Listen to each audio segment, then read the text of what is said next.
if you want to sell your food online from your restaurant and you're looking to build a website for your restaurant, so Shopify is the perfect solution for your restaurant. If you want to build a website for a restaurant, Shopify will be able to help you out very quick to build your restaurant for your website.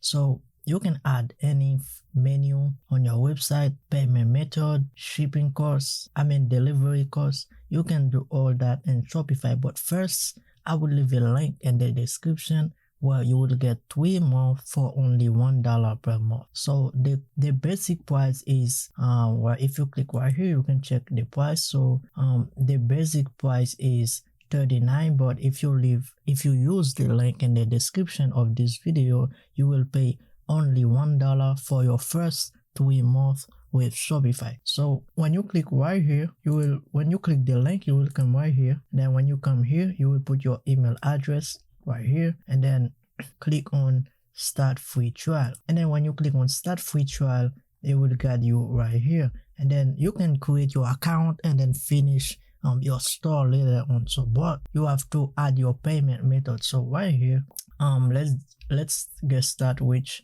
of the best describe your business. So I'm just starting right here, or I'm already selling online or in person. So if you just start, just click right here, I'm just starting, and then just click at the bottom next. And then right here, they will ask you where would you like to sell. So if you want to sell online, you can click right here. But if you have your own store or restaurant, I think this option will be the best for you. So you have to click right here on this box in person and then just click next. And then when you come right here, there is another option right here. So you can click skip and then next add your country and payment method, and then that's it, you're done.